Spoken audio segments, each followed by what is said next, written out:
In 1970, 42-year-old Gertrude Bauer lived a marginalized existence on the fringes of Hamburg's St. Pauli district. She survived as a hairdresser and occasional sex worker, battling severe alcoholism and intermittent periods of homelessness. One winter night, she encountered a quiet local man at a tavern near the Reeperbahn who offered her warmth, drinks, and shelter until morning. Unaware of the impending danger, Gertrude followed the stranger to his apartment on Zietenstrasse, grateful for a bed to sleep in. During the early hours of December 1970, the small apartment became a crime scene after the man demanded repayment for his hospitality. Expecting intimacy as compensation, he exploded in violence when she resisted, forcing himself upon her to satisfy his urges. He brutally assaulted her and then choked the life out of this woman. She fought back, but the apartment was cramped and there was simply nowhere to run. When the sun started coming up, the killer looked down at her remains on his floor and started panicking. He wasn't strong enough to haul her entire body down the stairwell. He didn't want to raise any red flags, so he reached for a saw. With cold precision, he carved up Gertrude's body right there on the apartment floor. He bundled the severed parts into rags and plastic sheeting. Over the course of the next few nights, the killer got rid of the remains, bit by bit. He buried a few of the packages in the frozen dirt next to a local trash pile and stashed others in the attic space right above his unit. For days after that, the man sat on edge, waiting for the cops to pound on his door. He fully expected to get busted.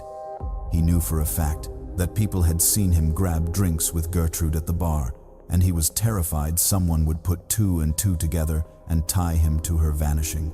But nobody ever stepped up. Gertrude's disappearance went completely under the radar, a tragic reality that happens way too often for women in her position. On November 2nd, 1971, almost a full year after the killing, a construction worker clearing that trash site stumbled onto a bundle of human remains. The cops were called right away.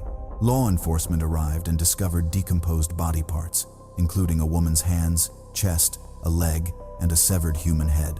Investigators worked the evidence and eventually managed to reconstruct the victim's face using the skull.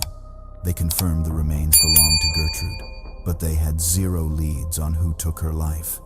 The murderer had managed to slip away. Over the next few years, the unknown killer faded into the crowded background of Hamburg's nightlife scene. He spent his nights drinking in shadowy dive bars, blending in with the dock workers, drifters, and other lonely souls. He learned a dark lesson from that first murder, realizing that the women he targeted were essentially easy prey. With no family and no friends, the tragic reality was that absolutely nobody cared that she had gone missing. The perpetrator also calculated that by strangling victims within his own apartment, he eliminated loud struggles, gunshots, or anything else that might alert the neighbors. For nearly 4 years following Gertrude's death, no known victims surfaced, yet the man's violent psychological urges remained dangerously active. A situation in August of 1972 nearly turned fatal when he attempted to force himself on a woman named Ruth, who barely managed to escape naked into the street.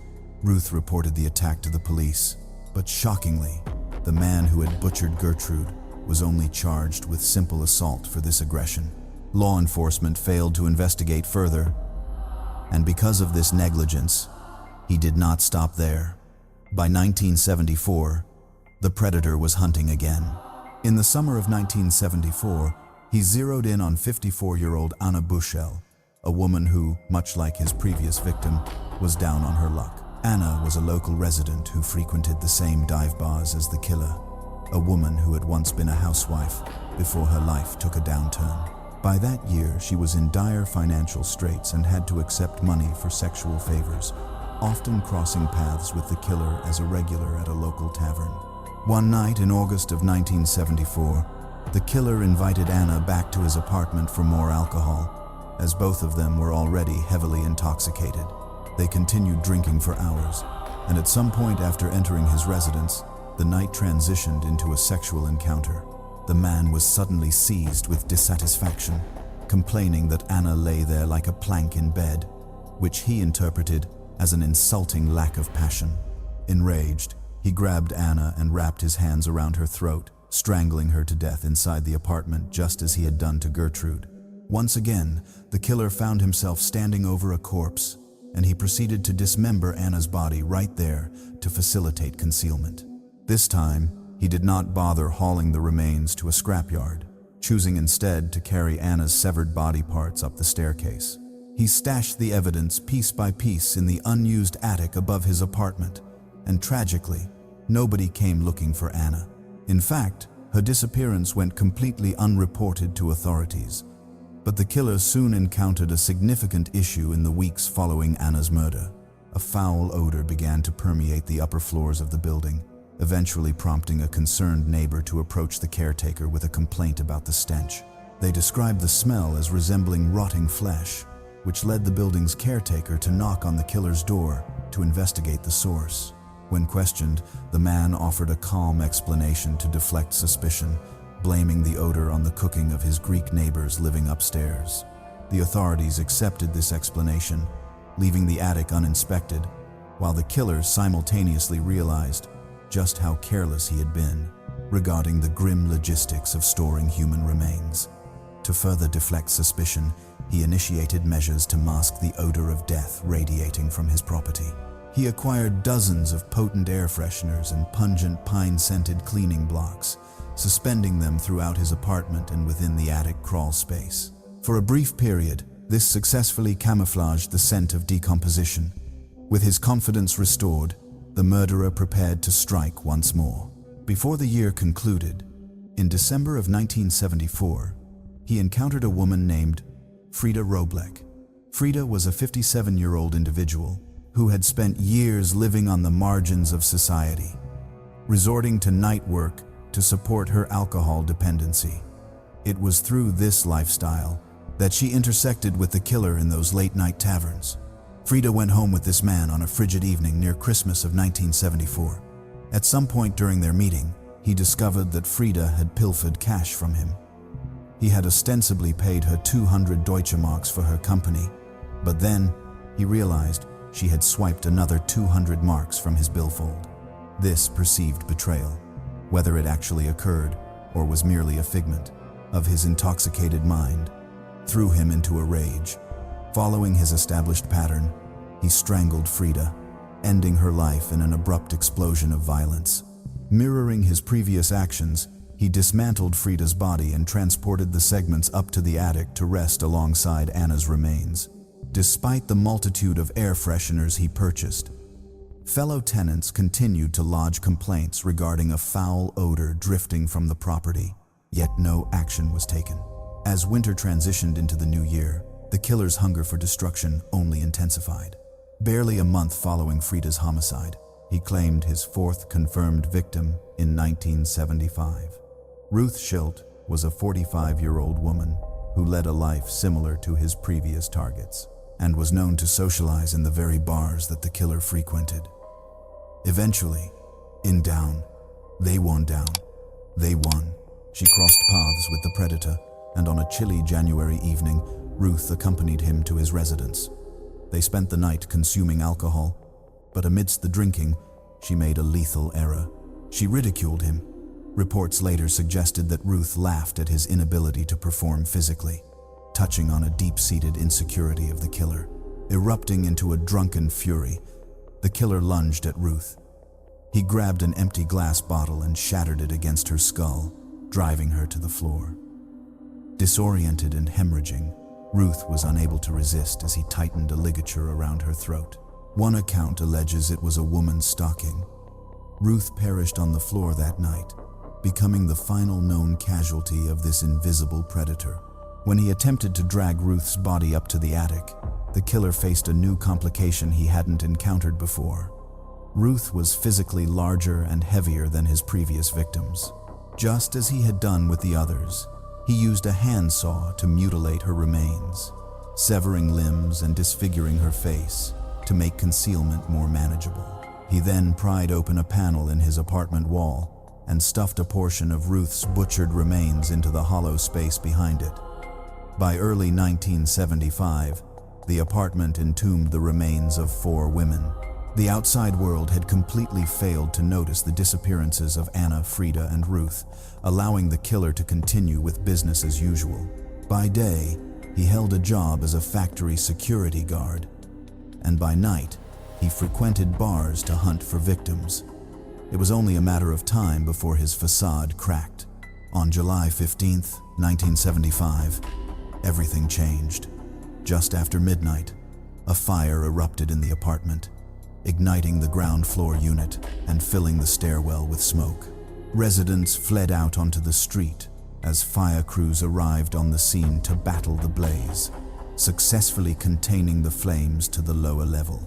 However, as firefighters ascended to the top floors to check for smoldering embers, they forced their way into the loft's crawl space.